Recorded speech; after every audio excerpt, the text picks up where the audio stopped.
Okay, so take a 13/16 socket and break all the lug nuts loose. So you don't want to take them all the way off, just turn them a half turn to a full turn, just so that they're loose and easier to get off when the car's in the air.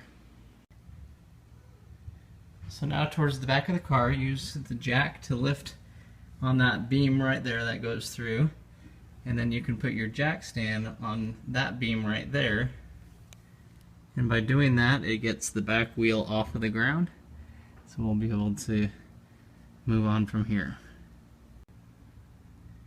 Now you can do both sides at the same time if you want, which is what I'm going to do, but I'll just show you how to do it on one side since they're both the same. Now you can take the lug nuts off, and since they're already broke loose, it'll go easy, especially if you don't have a impact gun.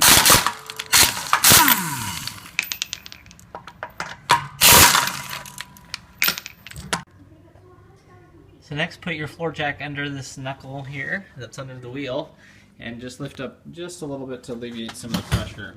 Remember that as we take the strut off, since that shock absorber is actually what's helping hold this wheel up, the whole wheel system will drop down, so you don't want to be under it, and you want to be aware that when you take that off, it will fall farther down.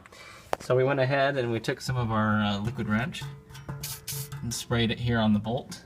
And this is really nice because it's one bolt going in to a locked area on the other side, so you don't have to put a wrench on the other side, but you will just need to do this one side with its 17mm bolt. So we'll go ahead and break that loose, and next we'll go after those two 12mm nuts at the top.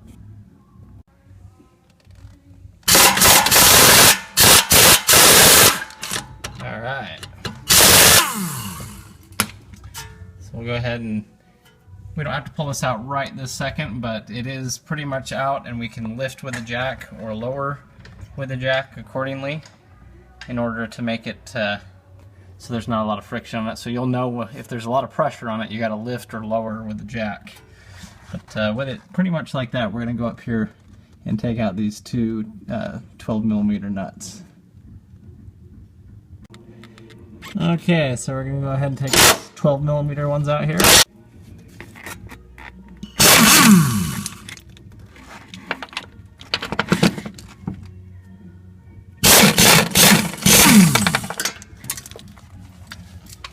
Okay, so now we'll just work on getting this last one out. We'll lower the jack just a little bit and see if that helps.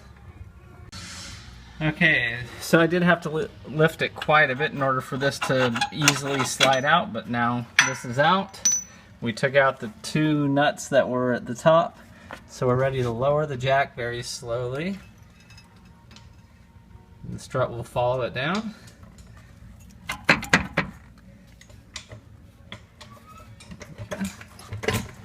Then we just gotta work it off of here and pull it on out. Just make sure that you clear those two studs.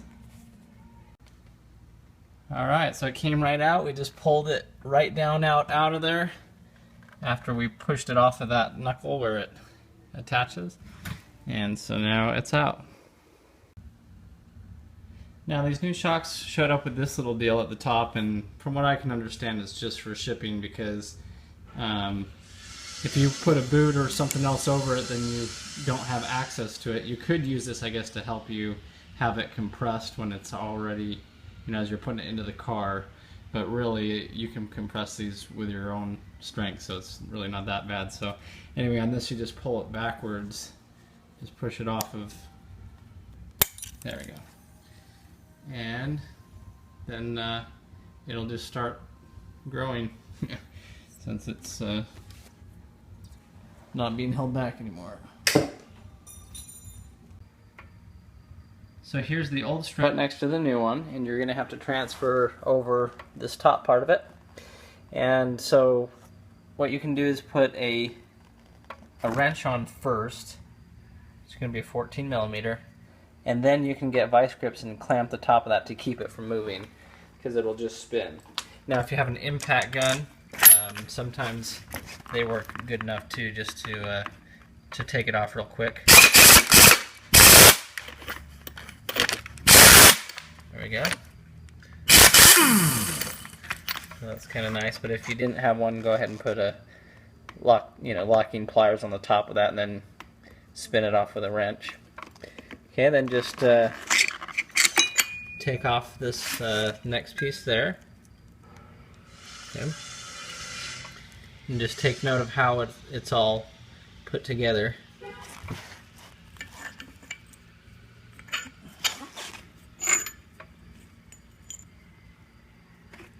This is just the boot, which might as well use. So we'll go ahead and transfer this over here.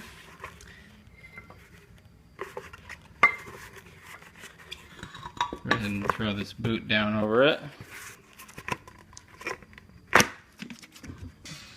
And our next coupling, I'm going to put it right back on how it came off. So it's this piece here, and this top bushing here.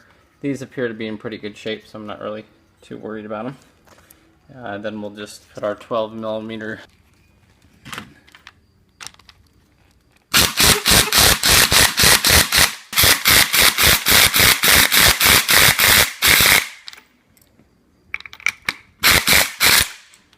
it may get to the point where it just spins as well, and you might have to get the locking pliers on the top and the wrench on the bottom part. Okay, so I'm going to show you my little trick I have to making this go in real easy.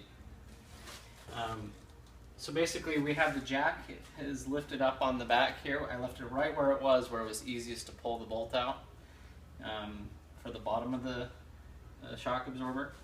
And so it's in that same spot. I already have Loctite on the 2 nuts that will go on the top 2 studs and Loctite on the bolt here.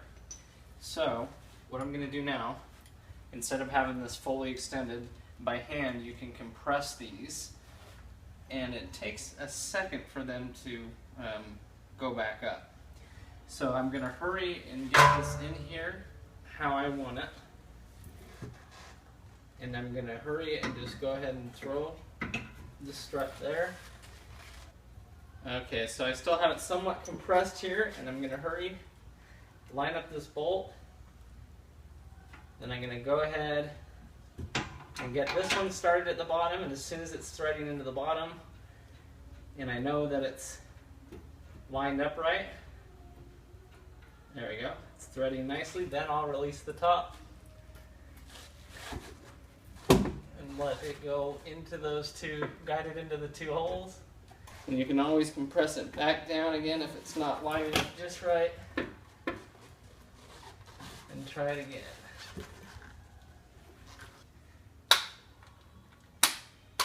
So we're going to go ahead and drive this in now that it's threaded.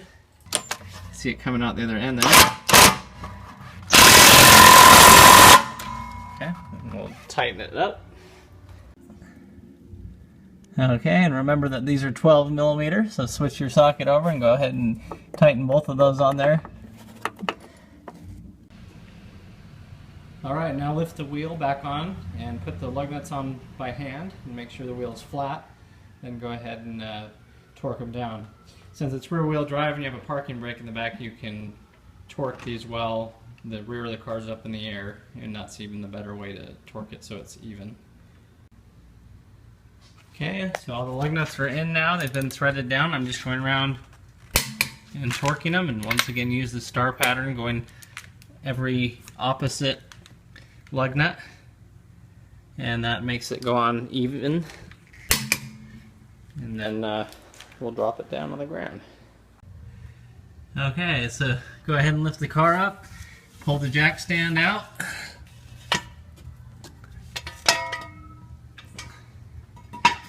Make sure there's nothing left underneath the car anywhere, and slowly let it down. And now it has new rear shocks.